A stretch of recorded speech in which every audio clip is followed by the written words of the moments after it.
James Knull here with Adrian Nedelec and Eric Hudz, two of Mogul's luminary realtors. Now, Mogul Realty Group, we are a team of realtors operating within the EXP brokerage.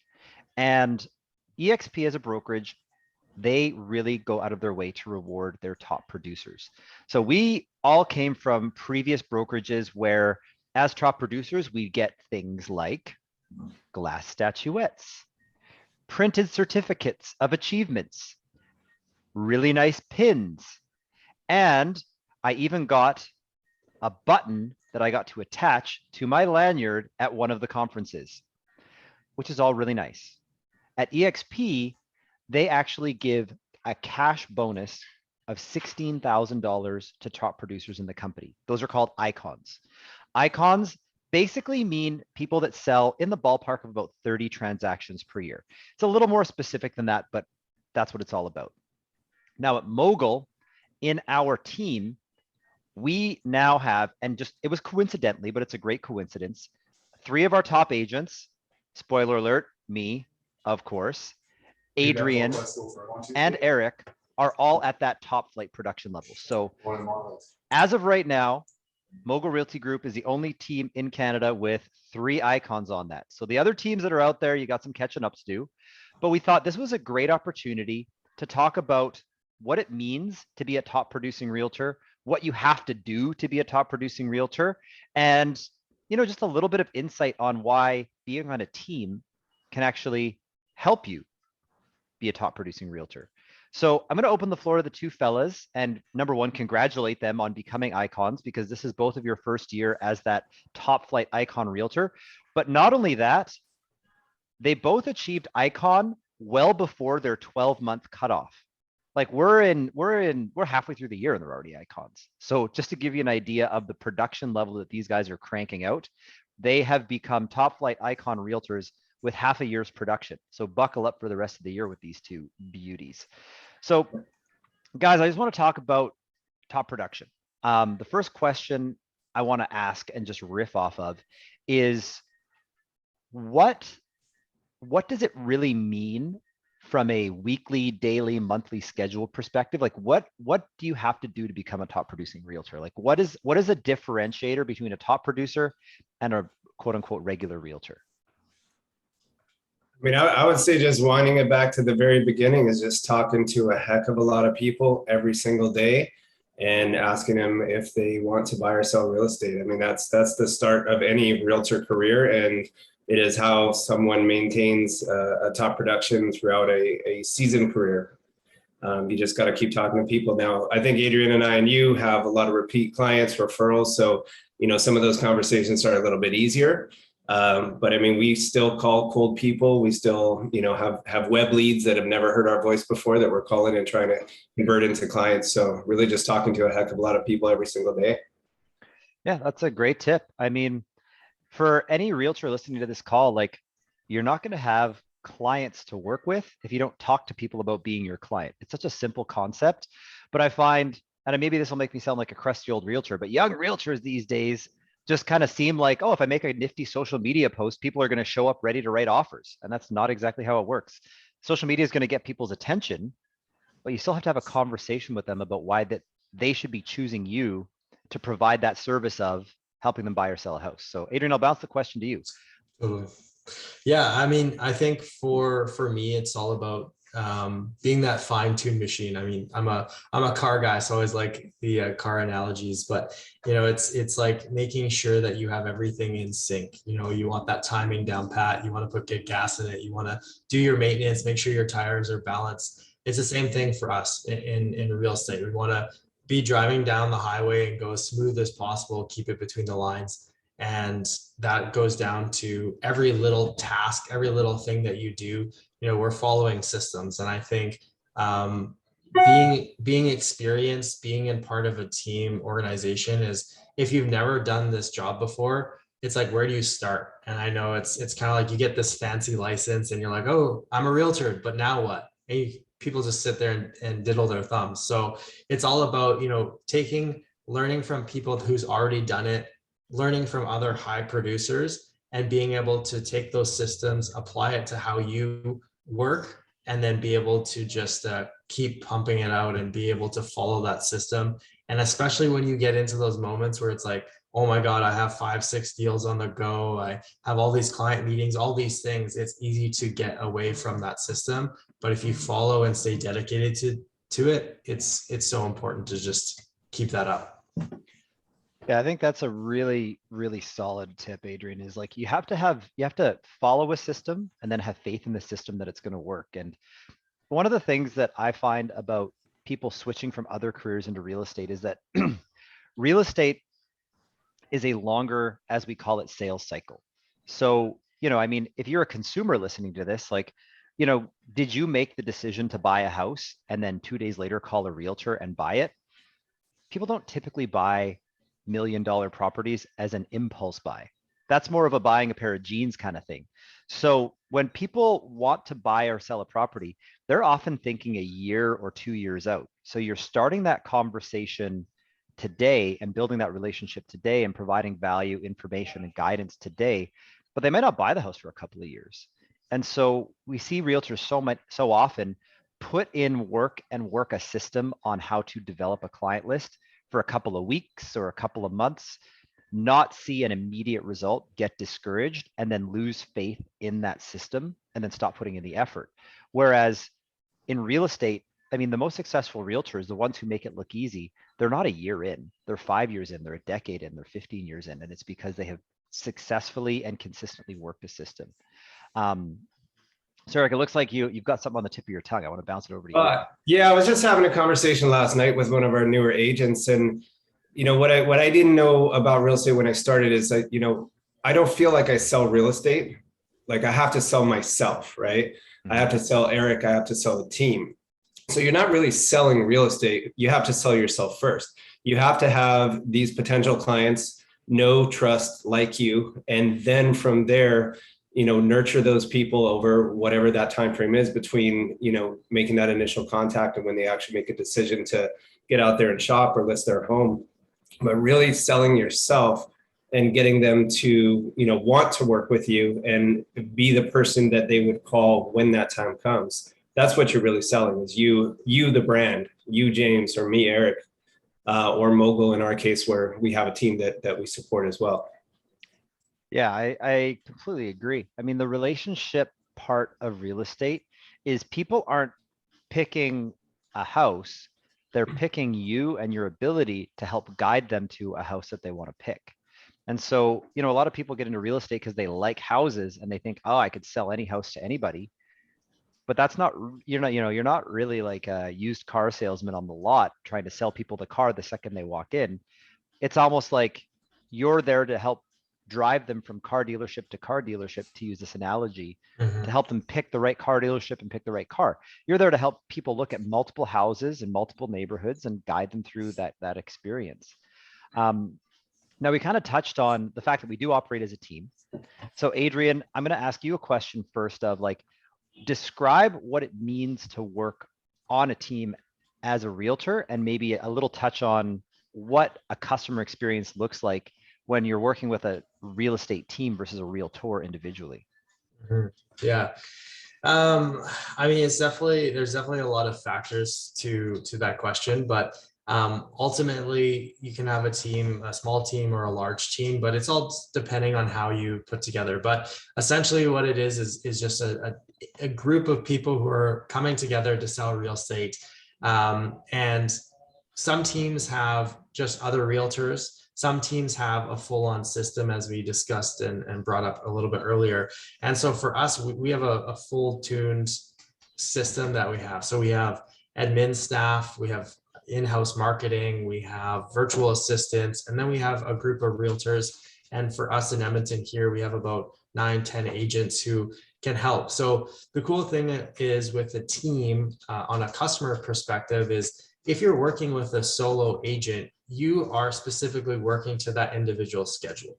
So if you see a house, you're in a hot market. I mean, with Vancouver, you guys have been in a hot market for a long time. Things have slowed down a little bit, but in Edmonton, we've just experienced that. And houses would go, the same day, same afternoon, it popped up. So as a solo agent, you're already doing showings, you're on vacation, you're hooped as a client. But with the team, you have that ability to lean on and leverage from the team aspect. So, I mean, that's one of the biggest things from a client perspective, is just having more people to touch base with, having more options, and that flexibility that comes with being on a team.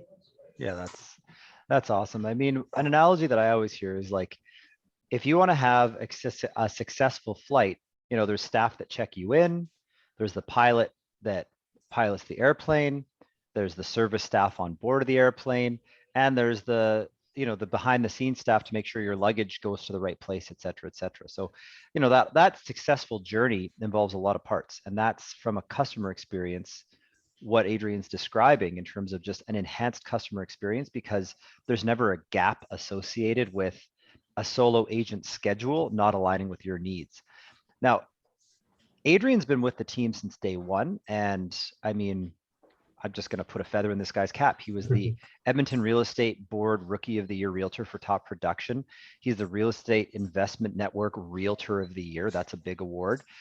He's now an ICON agent, and he's ascended in his career where he's the manager of the Edmonton office and a partner in our organization. That's all really big deals. So, you know, for a guy his age, he's really embraced the team environment and made it work into a powerhouse of a career. So he's got a really good ability to articulate like, oh, what happens when you work with a team related agent as a client. Eric, you've got a really unique perspective that I want to segue into, where Eric was a solo agent for a few years, and you know, Eric and I had a friendship and a business relationship, and I always pay attention to how people are doing, and I was like, Eric, you are such a darn good solo agent that it would be an absolute honor if you'd consider joining our team and helping manage our Vancouver office. And thankfully for everybody in Vancouver, Eric said yes. So the contrast that I'd like to pull, Eric, is like, we talked about a team from a customer experience perspective, but from a realtor perspective, what's your observation of the difference between being a solo agent and being an agent on a team? I would say the biggest thing for me is the accountability aspect of it, especially, you know, in my position being the team lead. I have to lead by example. So I can't have months where I'm not doing deals, where a solo agent really doesn't have anybody to answer to other than themselves. So, you know, I need to lead this team by example. I need to show that I'm producing. They need to see me doing the things that an active and high producing agent does. And so there's a big piece of accountability for me. From an agent perspective, the other agents on the team, they're having a weekly meeting with me, same kind of meeting I have with you, James, where we go through your book of business, we go through you know, activities and assign, you know, actionable items to help push that business forward. So the accountability and the coaching aspect, and just being around other people that are doing the things that you want to be doing, you know, I think it's a really good accountability piece to be surrounded by people that are doing what you want to be doing. Yeah, that's so true. And I mean, anybody out there who's I was a solo agent for 8-9 years before I started the team. And, you know, I'll use the word, it gets a little lonely, where every interaction you have that, you know, polished client facing personality front and center, instead of letting your guard down and just being chill because you're with your comrades, you're with your coworkers, you're with your team. So even just from like, I can really contrast that from my experience, where you go from most of your socialization during the day being client facing socialization, which doesn't feel the same as being social with comrades, teammates, peers. So I personally, when I transitioned to building and being on the team, my job satisfaction and just like quality of day-to-day experience also went up, which is an intangible that, you know, I was hoping for and really delivered. And so that's a cool feeling too. Now I want to cap it off with one more question for you two. And I want to circle back to where we started, which is this deadly accomplishment that you guys both had, which is being awarded the most prestigious award EXP has to offer, which is the ICON Award. You guys are both ICON agents. You know, maybe we'll bounce it to Adrian first. What is hitting ICON and what does being ICON mean to you? Yeah, it's funny because you bring the conversation up about some of the other brokerages and some of the awards, and things that you receive from hitting these different milestones. And obviously it's great to get recognition, and it's great to have that looked at from the brokerage. For me, it's just being able to help those clients and get them to that point, and being able to do it and have a production that you get awarded. And obviously as an individual, and you're looking at, kind of the brokerages that you want to sit in, what do you get back as an agent? Obviously you put a lot of time, energy, and effort into that. And for me, it was super cool making that transition from my previous brokerage to EXP and looking at the Icon award. And it was something from day one I wanted to hit, because the benefits that you get from that, not just the recognition, but the financial benefit was so cool. So for me, I mean, obviously you look at the client self and you say, okay, I was able to hit this based on production. And then you look at the financial self, and that's the ability to receive something back and be a part of kind of this exclusive club, so to speak. It's just cool to get that recognition as well. Yeah, I love it. Eric, how about you? I mean, I definitely lean to the financial side. I'll mimic that. I mean, other brokerages, yes, you get your awards, and I'm looking forward to my glass statue. It's coming, and we still get the pins. So I mean, if you like those things, you still get those. But the icon, without getting too deep into it, you pay a bunch of money to the brokerage, whichever brokerage you're at. And with EXP, when you hit this icon status and contribute and give to the brokerage, so you got to give your time either teaching courses or coaching new agents to the brokerage, you actually do get that money back in the form of stocks. And so it's nice to see my stock options grow. I have a pretty healthy bunch of stocks just from investing every deal and doing the icon. So yeah, I mean, the financial benefit of that is awesome on top of the recognition. And I mean, a client is probably going to be more likely to work with somebody that's an icon than a non-icon, because they know that you do a lot of business and you're obviously very skilled at what you do. Yeah, I got to echo that too. I mean, the icon award isn't the reason that we do such a great job for our clients, but it's a result of doing a great job for your clients. And we're in an industry, and I'm speaking to you guys realtors, I mean, clients, you're going to understand this too, but we're in an industry where we get compensated based on performance. If you do a crummy job and your clients don't like you and you get fired and you don't sell them a house, you don't get paid to do a crappy job. If you list a house for sale and your marketing stinks and your pricing strategy is off and the house doesn't sell, you don't get paid to not sell a house. So this is an industry where people who do a great job for their clients get compensated. People that don't do a good job for their clients don't get compensated.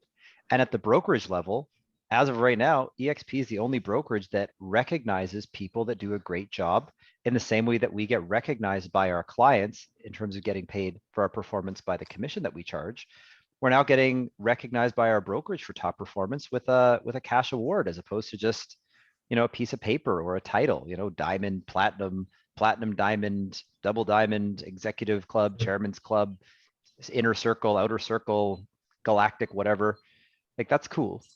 But it's really nice to know that, your performance is recognized in a tangible way. That means a lot to me. And, even just for our company, I mean, that's $48,000 of additional recognition for our top players, which are the three of us, that comes directly from the brokerage level. And, I mean, for anybody listening to this, if you think $48,000 doesn't matter, then write me a check. If you don't care about $48,000, write me a check for $48,000. I'll gladly take it, because if you don't want it, I'm happy to have it. So that's kind of my parting thought. And, I mean, independently of the setup of our brokerage, like, hitting a performance level means a lot. And you guys earned it because you work really hard and you work hard for your clients. That's why you both get so many 5-star reviews. That's why your clients constantly give you testimonials. And I mean, you hear that old cheesy phrase, the greatest compliment you can receive is a referral. You guys get referrals left, right, and center. People aren't going to give you referrals if they think you suck at your job. So congrats on the most, in my opinion, tangible and measurable um, activity that indicates your success as a real estate agent is the referrals. You guys get them. So keep up the great work. Congrats on all the referrals you own. And, for Adrian and Eric's clients that are watching this, make sure you give them a pat on the back. These guys work so hard for you guys. And, I'm just glad to see they're getting outside recognition that they deserve. So congrats on this award, guys. And thanks for having a chat with me about what it takes to be a top producer, what it's like working on a team, and what it's like being at a brokerage that tangibly recognizes your contributions to the industry. So good on you, and thanks for the chat. Thank you, guys. Thanks.